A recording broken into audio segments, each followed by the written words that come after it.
Hello and welcome to episode 2 of Comedy Slab.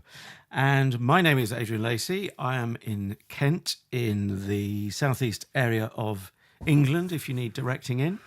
And in the frozen north, no, probably not so frozen, and it's not north anyway, it's the Midlands. Come in, please. Shane O'Connor. Yeah, we're just blacked out here, aren't we? We were halfway through recording an episode of the podcast, and I had all right, I'll be honest with you, I hadn't put 50p in the meter and it's all gone off at this end. But we're all back, and now we've got, hey, by God, we've got electric in north. Oh, there's high technology. Just as well, because it's an electric podcast, isn't it? Yeah, very much. It does rather require a bit of power. We are so addicted to our machinery now. But anyway, Comedy Slab. Well, since this is episode 2, I think it's reasonable to repeat the formula, assuming you haven't heard episode 1 already. Comedy, well, we're listening to a bit of comedy each week, or watching a bit of comedy that we talk about, a particular episode, a particular show from a particular series, or whatever form it takes. Radio, TV, I suppose even the movies. But what's the slab then, I hear you cry? Well, it is that we put the comedy on the slab to dissect it and see what we make of it. And we take it in turns to choose what, I suppose probably the person who's put a comedy forward are doing so because they like it. Well, we might discuss this. We're changing the rules even as we go along. I might book the trend next weekend, because I was just thinking, what am I going to pick for next week? And I think, well, yeah, I might book the trend, but we'll see. What, and pick something that's absolutely rotten? Well, and pick something that I haven't seen, actually, so I don't know whether... But the critics have slaughtered it. So, yeah, so I think... we'll see how we go on. Anyway, yeah. Yeah, that'll be interesting. Well, anyway, you can already listen to episode 1. It's beautifully archived, and it's in Aspic, preserved in Aspic. But that was Shane introducing me to Veep. This week, I are mostly introducing Shane to something called Colin Hoult's Carnival of Monsters. Now, before I go any further, Hoult is spelt Hoult, because what we'd like is for you to enjoy it with us, and to... we'd love to get your reactions. We're on Twitter at Comedy Slab. We'll remind you a bit later on, and all of that. But essentially, it's a group thing, isn't it? It's a shared experience. It's comedy group therapy, isn't it? That's the hope, anyway. I certainly feel the need for therapy after doing last week's show. Yeah. But anyway, so Colin Hoult's Carnival of Monsters. What is it? Well, I suppose this is charades. It doesn't really work in audio, does it? It's one of those. What? Slap on the head. That's why they call me a slaphead. I was motioning radio. I don't know how you do that as charades. I was just busking it. This is syllables. Yeah, that's slapping you on the head again. There's too many syllables. I can't be bothered. It just sounds like you've got a piece of ham that you just keep slapping in your face. Never mind the charades. Pescatarian. I'm just glad you got the buffet out. That's the main thing. And the party Susan. It's. Do you know, it's weird, because wasn't it the end of last week's episode? I said to you, it's a sketch show, and you went, "Oh yeah, I never really thought of it like that," because of the way it was. And I could see why you hadn't thought of it like that, because of the way it was packaged. But it's beautifully packaged. Yeah, that is the term. So it is. It's a radio show. It's a half-hour comedy. It's part of a series, but I'm going to be specific about an episode because it's your last chance. Well, as we're recording, it's only available on Catch Up. That's on BBC iPlayer Radio for the next 10 days as we speak. Of course, if you're listening to this several years into the future, that won't mean an awful lot. But by then, of course, Colin Hoult will be a major international star, and you'll say, "Oh, you're just getting on a bandwagon." But there's no bandwagon at this stage. Well, it's a smaller bandwagon. I'm sure he's going to do big things. Anyway, so essentially, half-hour show, yes, a sketch show, but beautifully wrapped up around the theme of being in a big top, effectively, like a gothic circus, a carnival of monsters, as the title has it. And it's Series 2, Episode 4 we're talking about. That is specific, but that's because of this catch-up thing. But there are alternatives. If you're listening and it's too late for catch-up, or for whatever reason, perhaps you're listening outside the UK and it's you can't get the technology to work, because it will be at bbc.com outside the UK, but only for a limited time window. It's complicated because of copyright. Don't even go there. But of course, he is a live act. You can catch him at various places. And he also does a podcast, which please nudge me towards the end, Shane. We'll talk about the podcast because there are alternatives. So you will, by hook or by crook, by fair means or foul, be able to catch up with Colin Hoult, Hoult, one way or another. So I guess without further ado, would this be a good point to play a little clip just so we get a feel for this gothic big top that we enter, the theatre of the mind that is radio. I'll be your ringmaster if you'll be my ring servants. That's not a euphemism. Tonight, for your pleasure, I present a parade of anarchic acts and odious oddballs. They number roughly a mad baker's dozen, which is about 6.4 recurring. This is my assistant, Gustav the Pickler. Good evening. People once flocked to buy his delicious gherkins until they realized when he said gherkins, he meant monkey fingers. It's easily done, Your Honor. He's an acquired taste, not unlike monkey fingers. I'm glad we played that clip, actually, because, and I'm going to ask you, like you kind of had anything to do with it, you wrote it or produced it or something like that, but the title, Carnival of Monsters, has it got any other reference other than being an episode of Doctor Who? Because I couldn't find, I looked online to see whether, whether in literature it was something or anything like that, and all I could find was I think it's a John Pertwee episode of Doctor Who from years. Gosh, that's going back a bit. From years and years ago. But I'll tell you, the title, it put me in mind of, and I wondered whether it was inspired by The League of Gentlemen. Well, funny you should say that, but if I can haul it up, probably take me half an hour to. I've got it on the phone here once I get through the Fort Knox security that I've set up. Not that I'm paranoid. Just opening up the BBC iPlayer radio app.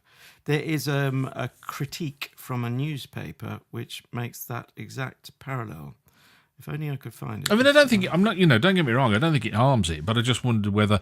And it's not. What was the? I can't think. I'd have to look it up and see what the spin-off was. The League of Gentlemen, the thing that they did with Dawn French, and I can't. Not Inside Number 9. No. It was the two of the guys from League of Gentlemen. They did something with Dawn French, and I can't think for the life of me what it was called. But that kind of had more of a Carnival of Monsters kind of thing. I mean, like I say, right. It was just an aside. It doesn't really matter. Well, now I've set it up. I've found the quote. Yeah. Time Out, which for people outside of the UK, well, there are ex-UK versions. Lewis Carroll, they said, meets The League of Gentlemen, a beautifully staged masterclass in character comedy. So they loved it, right, like we do. I shouldn't speak for you just yet, but I do anyway. I was just sort of projecting onto you. Comedy Gold, says the Metro, delightfully funny. Which publication would that be? Delightfully funny. Or Guardian, I don't know. It's the Telegraph. The Telegraph. I didn't think it worked, actually, I'll be honest with you. I mean, I like Colin Hoult and I like his work. Well, I like some of his stuff. I didn't think the Carnival of Monsters was a great vehicle for what he was doing. And to me, it felt like they thought of a title and then right, okay, how can we make the title fit around what we've written, kind of thing. That's the sense I got with it. I didn't really like. I don't think he needed it. I would agree with that quote saying about what great character comedy he produces. I think he does, and we'll talk more about that in depth in a little while. But in fact, to the point where we had a conversation, I don't know if it was on air or off air last week, we had a conversation when I said to you about it's a sketch show, and you went, I didn't really think of it like that because of the vehicle. And then I think we were recording at the time, yeah. Yeah, and then I started to say, well, I kind of almost didn't. I listened to the whole. You told me about this series, and I listened to the whole lot almost in one go. I was cutting the grass. Are you a binger? Yeah, I did. I listened to it almost in one, like 8 episodes in one, which sometimes can do more. I haven't even done that. It can do more harm than good. You're all or nothing, aren't you, Shane? Too much time on my hands, I have. But I kind of got into it, and I kind of just let it run, and I got it on the phone, and I was listening to it, and And so when I heard it in one go, and that almost passed me by, Adrian. That whole, the carnival and the guy in between, the ring, the ringmaster and all that sort of stuff. And I thought, actually, you didn't need it because he does such great character comedy. You didn't really need to to do. Now, having said that, I don't think it's all great character comedy, and I think he would benefit from having somebody writing with him, because I think to write 8 episodes on your own. I think it's all written by himself, isn't it? From what I can gather. So, yes. I mean, that's huge, isn't it? Don't you think? It's it a is. massive. Well, eight half hours is 4 solid hours, isn't it? That's easily 2 separate shows going on 3. isn't it? Exactly. I mean, that is like a stage show. such a tough ask, and and some of the greatest comedy. I mean, I one of the ones that I always think of, which was quite prolific, is Ideal with Johnny Vegas, and they had I think it was Graham Duff was the script editor on that, and he edited it simply because it's so easy to lose your way. After, I think they did about 9 series of that. You think the volume of work that they've written there, and that's what I thought he suffered from that a bit. It's kind of like it was all on his shoulders, and I think it was too much to ask of anybody, really, personally. Well, they've got a producer who I imagine does a form of script editing, because that's part of the production role. Sam Bryant, we should name check. Can we also name check, just while I'm on credits, I will get back to your points there, because bizarrely they're not mentioned in the written blurb with the show. It says in the blurb he plays all the characters. And if I was one of his cast, Stephen Evans, Zoe Gardner or Dan Snellgrove, all of whom are very strong, I think, I'll be slightly miffed that I didn't get a credit. Although I don't think in the episode we listened to, I think it was Zoe Gardner who came in, and I think it was 10 minutes from the end. Apart from right, I have to say I wouldn't know, because I don't know them other than in this connection. I wouldn't know Stephen Evans from Dan Snellgrove, and also, of course, because he's a good mimic and character actor. Then I'm, the central characters in each sketch are Colin Hoult, but there might be stuff he's, I don't know, double tracking or something. I don't know whether I'm reading too much into it as well, but right at the start, there's a character called Gustav. Is he like a yes master kind of? Sort of servant, sidekick. Yes, servant who you kind of think. I see him as this tiny sort of craven figure. Yeah. There was some, not in this episode again, but there was some great what I call audio comedy where the audio is funny kind of thing, and he said Gustav the music, and he played "I should be so lucky" or something like that. Not that music, Gustav. The other music, and he played some dark piece there as well. So he kind of used it. But do you know what I thought of? Round the Horn was my kind of reference to that. That was like a kind of you wouldn't seem out of place in that kind of genre. And I thought it was quite interesting. I don't know how far back he goes. I think I suppose you're going to now tell me that Round the Horn is a sketch show, and I've never thought of it like that, because I accept it how it is delivered. As it were. No, I don't know what Round the Horn is a piece unto itself, isn't it? I think is a kind of unique. Yeah, I think it was playing its own furrow, wasn't it? Really, like what a boner furrow it was. I've got to mention some of his characters, the ones that I do love, and I don't love all of them, but the one that I do love is Andy Parker. Because Andy Parker. Because right. all right, I'm Andy Parker. Because I've worked in the East Midlands for so long that I'm not from Nottingham. That Nottingham accent, for me, character comedy, there has to be a believability about it, doesn't there? Do you know what I mean? You have to kind of think, I could imagine this guy. I could meet him on a bus. I could see him in the street. I could meet him in the pub, and he epitomises, kind of Nottingham youth.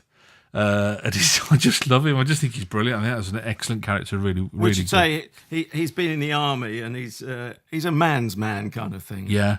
Like, or whatever the Nottingham equivalent is. Because that's where Colin's from, isn't it? He's a Nottingham man. I was just going to say, yeah. Well, you filled me in on that. Well, it was that episode actually, because he said, oh, they just wanted me to be normal Nottingham, so I hung around saying things like, "Ain't it cold, duck?" I just loved it. I was familiar with the duck. I didn't get the co thing. Cold. That's how they say cold. Oh, right. Oh, ain't it cold, duck? Cold. Oh, it's right cold, isn't it?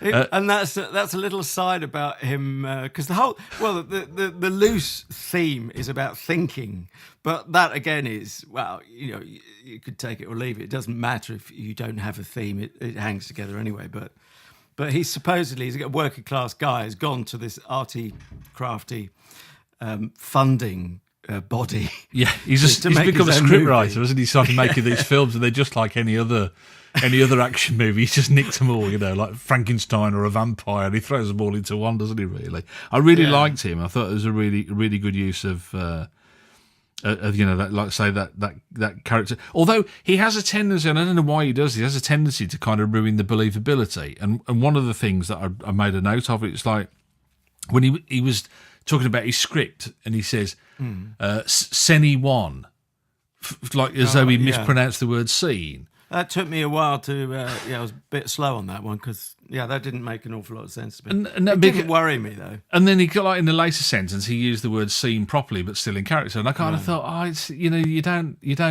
doesn't need to go that far. But like I say, Andy Parker, my favourite by a long stretch, really. Reminds me slightly, since we are the comedy slab and we can touch on other references. Do you remember the two characters in the Fast Show with Paul Whitehouse, who'd say, "Let's off-road"? Yes. And I can imagine Andy wearing a flak jacket and camouflage pants, all that sort of stuff, and go off-roading at the weekend. Yeah. Probably going to get beaten up by him now. But it was quite interesting as well that he likes his audio comedy, doesn't he? As well, he likes to use. I mean, I'm a big fan of it. When I was doing stuff, when I was doing a radio show, I used to have this clip of a sawing noise, and then something dropping and off. a piece of wood falling on the floor. And for some reason, I've always envisaged that it was somebody sawing the leg off a piano. Right. And I always used to play, if they made me play Elton John songs, I always used to play it before, and I go, hang on, let's just see if we can sort this piano out. And it'd go clink onto the floor, and it'd go dum, da da dum, da dum, dum. And I love that kind of, anybody who's got like a kind of a love for that is all right by me as far as I'm concerned, that kind of, and he does a lot of kind of audio stuff. Was the guy that was a quarter of a man? Oh, I've written that down. Quentin Kwan. Quentin Kwan, the quarter of a man. He's literally just a leg and a mouth. But he does a tap dance. He's a mean dancer, according to his dad. Yes, folks. These characters are as crazy as they sound. Do you think? See, I split his comedy into three. He likes words. He plays with words, like I say, like Quentin Kwan, quarter of a man. He loves that kind of sort of. He likes the surreal stuff, and he likes the character comedy. I think he needs to drop the surreal stuff personally. If I was his manager, God help his career if that ever came to pass. Well, I was going to say, that would really drive it into the ground, and you'd be sawing off his leg. Never mind the leg of his career. So, what are you calling surreal? That kind of the quarter of a man, and the what would it be like if a gorilla wore a man suit, and you kind of like that because I love it all. The thing is, I'm just so won over by the whole tone of it. I don't even notice the joins, which makes me a spectacularly bad person to co-present this show, really, because I don't feel like analysing it to the nth degree because I'm such a convert. But it's very useful that because that is the point of putting things on the slab, that you're hearing it in a different way. But I just lapped everything up. I have to say I'm less of a fan of Anna Mann, who is actually effectively a drag act, and I guess he is when he actually appears. I mean, that's his Alan Partridge, isn't it? That's the impression I get. Is that it does appear to be, his main character. It's his main character. You see, I would. He doesn't obviously see enough mileage in Andy Parker. I'd have Andy Parker as my main character because I think it has. If he can define him a little bit more, it's got so much more mileage. But although Anna Mann, I really didn't like when I first saw it. I thought this. I just don't think this is funny at all. I think I saw it on some clips on YouTube or stuff like that. Right. And I didn't. But then listening to something, I think throughout the series, something dropped into place for me for Anna Mann, and I I kind of get it a bit more now, I think, than I did previously. She is a kind of what would we say, a washed-up actress in later life. I just love. Is that unkind? No, she's one of these, and she does this. She does this name dropping where she expects you to know. And the names aren't very big. Is that because you've heard more about Anna Mann than I have? Yeah, I quite like she in this show. Sorry, she's in Much Ado at the Tittery Woppet in Chisholm. That is lovely. She said, "Oh, I better go, otherwise Benedict will get all the best parts." And you know she's talking about Benedict Cumberbatch. It's just brilliant. You know what I mean? It's like kind of she chooses a name to drop that you know it couldn't be anybody else. But I can see why he's sticking with her, and I think, yeah, probably. I mean, I don't know. I think it's one of those characters. I think you have to see more of to understand more of to get more out of it. If that makes sense. Does that make sense? Shall we hear a little bit? Would that be an idea? Anna Mann. Okay. The whole experience actually really helped me to develop what I call the Anna Mann method. Turn up on the night, make up the lines, and hope they're the right ones. It's never worked since. My name is mad across the business. How I missed that the interview was an audition for the theatre, I'll never know. But then I wasn't a lot of medicinals at the time, as I'd recently managed to kick myself in the head whilst trying to describe George Best at an all-night game of charades. Anyway, better get back before Benedict gets in there and starts warming up. Otherwise, I'll never get my pre-show nap. I get all crotchety and probably stab someone during the third act. It's happened before. So, of course, the pun is in her name as well, Anna Mann. So I look forward to being a bit more won over than I am on that character. But, yeah, it's a funny one, isn't it?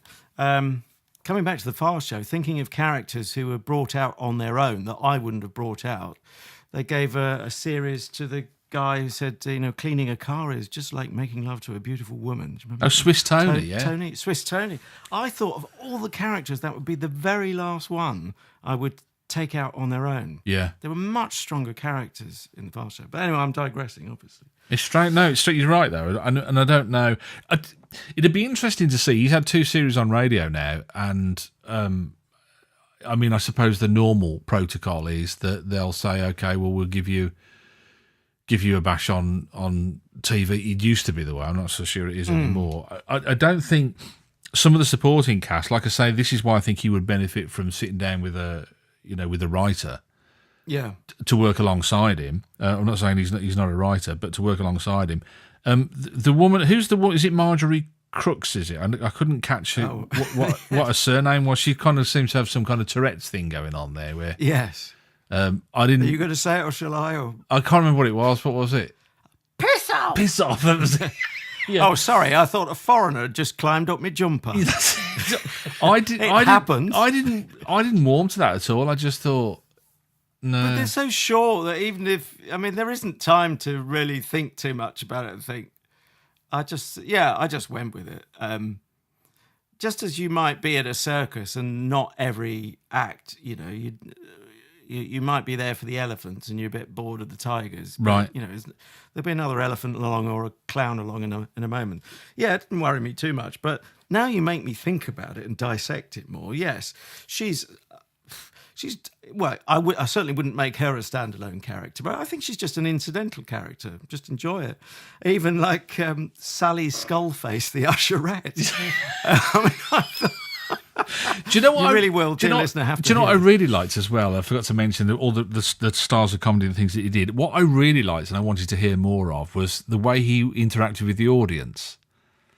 Oh, and he sorry, before I forget, Anna Mann, by the way, is available in a podcast. So if you just look at, and you can go via Twitter as I did, that's how I found it. Right. So if you search for Colin Hoult on the twits, you'll get to an Anna Mann podcast, but we might come back to that. Sorry, you were saying, Shane. No, it's just the way he worked with the audience, and I can't remember which, was it Wolfgang Director, I think, when he got some... Yes, he starts to crack up, and it's the one and only time you hear him go. But he starts to corpse. It's because he said to the guy, "Are you wheat intolerant?" didn't he? And then a bit later on in the skit, whatever he's in, he said, "Eat the biscuit." And he's reluctant to eat it. He goes, "It's all right, you can eat it. You're not wheat intolerant." And he starts to laugh and he'd fall out of character. It's funnier. I don't know if that was just like the wheat intolerance thing was an ad lib, and then he came to be able to use it. Could have been. I mean, he'll have a very sharp mind for ad libs, being a seasoned pro. Yeah. But it was beautiful. And it's one of those things. I mean, coming back to comedy icons, Dudley Moore, when he starts to corpse, and Peter Cook is ruthless in exploiting it. And Peter Cook never once corpsed, to my knowledge, anywhere that I've seen. But Dudley starts like, you're enjoying that sandwich. You're enjoying that sandwich, yeah.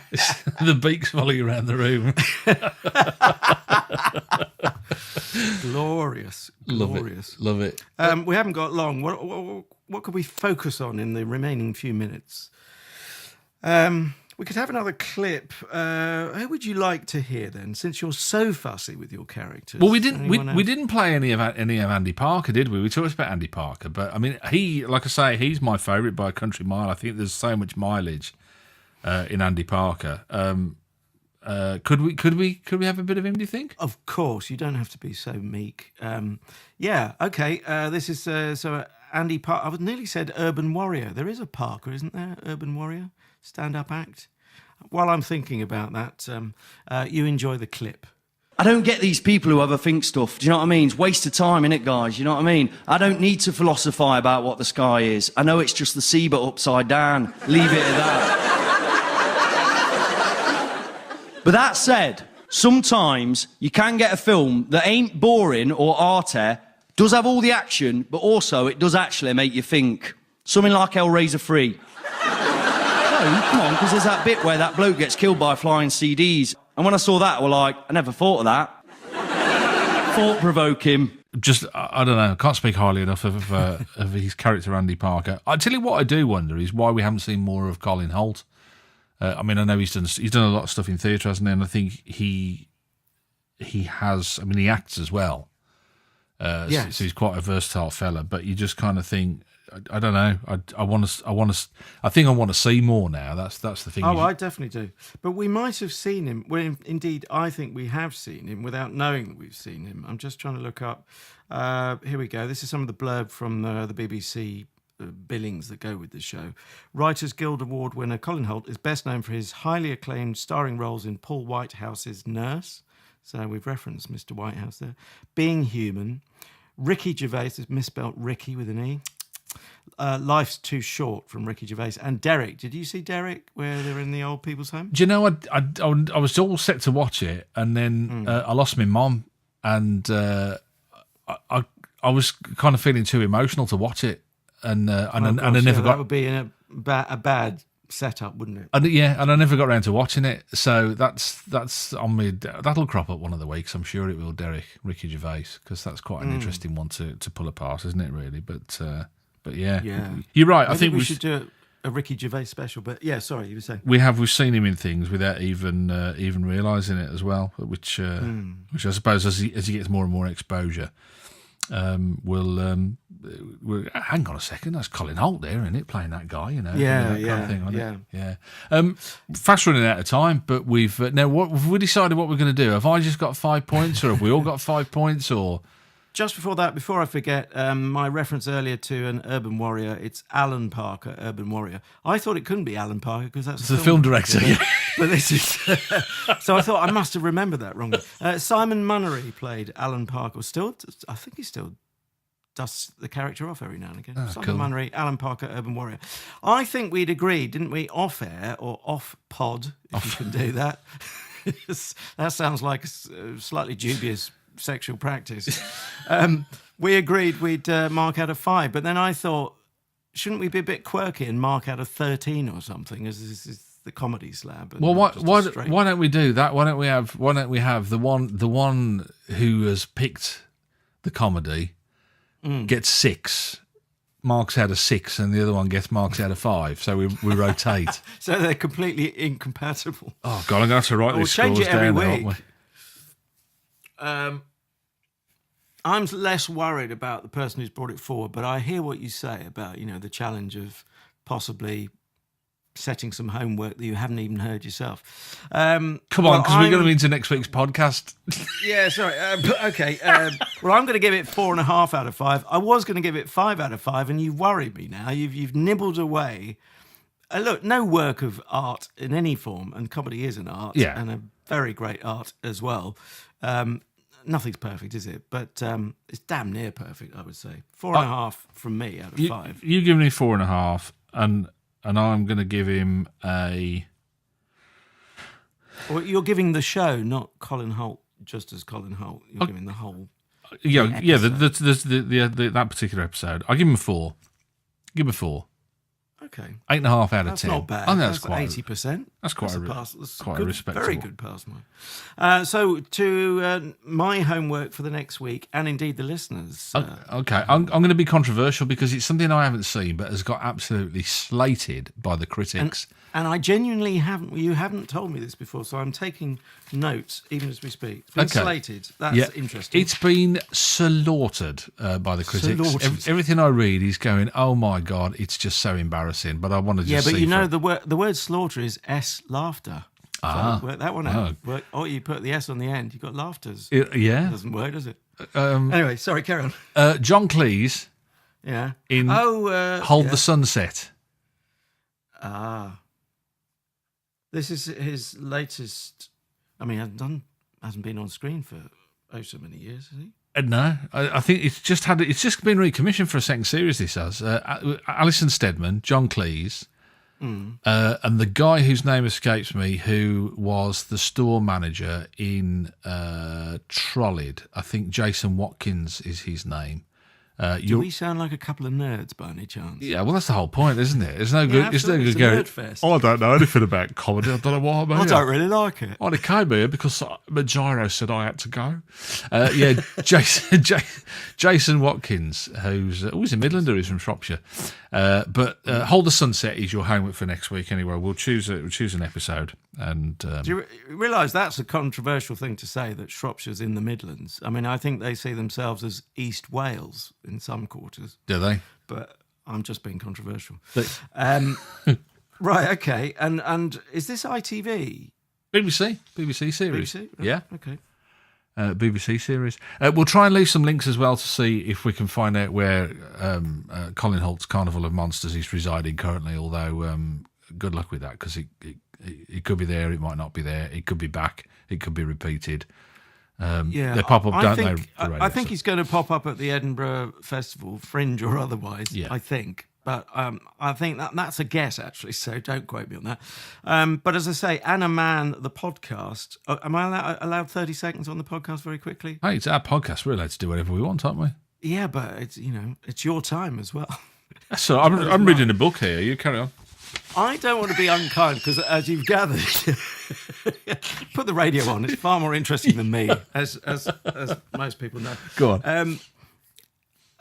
You can hear the difference in, for all you're saying about he could do with a script editor or a co-writer, you can hear the difference. Anna Mann, the podcast, or the episode I've heard, and I'm hoping you're going to be able to link to this in the blurb that goes with this comedy slab. You can hear the difference between what I think is a solid script, even if you're slightly fussier, and he's ad-libbing it, he's winging it for this podcast, the one I've heard, certainly, the edition I've heard. And, okay, he's a great ad-libber, and if you love Anna Mann, chances are you're going to like some bits of it. But it does show the difference between, a polished show that's been worked up. I mean, coming back to Ricky Gervais, the stat I always like is that The Office took 3 years in the planning. And I remember someone telling me, he's on XFM, by the way. He's still doing his radio show. So I thought, this is great. I've watched The Office. I can now get Ricky Gervais on the radio. Love radio, as you do. That's why we're here. Podcast is the new radio. And deep disappointment. Yeah. Because that's such a tough act. It's a different beast. No, is it? Don't you think?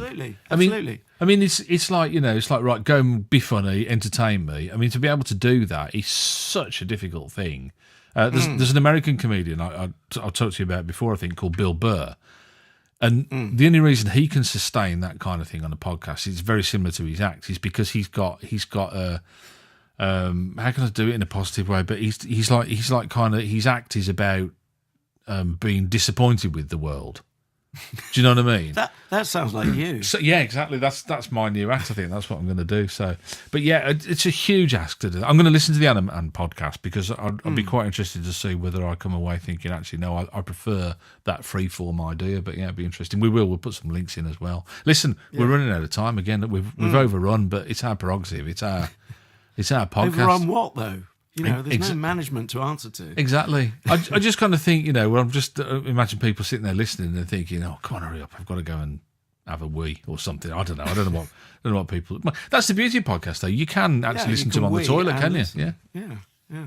Oh, well, enough of your toilet humour. We should mention again the Twitter handle, which is @ComedySlab, one word. And we're in the fullness of time. We're going to be on everything, aren't we? We're multi-layered, multi-platformed. Yeah. You can catch us, download us on Apple Podcasts. Spreaker is probably the best two places. There's a version on YouTube as well if you want to catch up with that, or maybe that's easy to do that at your desk on your desktop computer. But that's it. Next time then, Hold the Sunset, John Cleese, Alison Steadman, and that bloke from Trollid, who will always be known as by me now, from Shropshire, which isn't in the Midlands. Are we listening to a particular episode, I should ask? Yeah, viewing. I'll write you a postcard and let you know which one it is. Okay, I'll look out for it. You're so high-tech.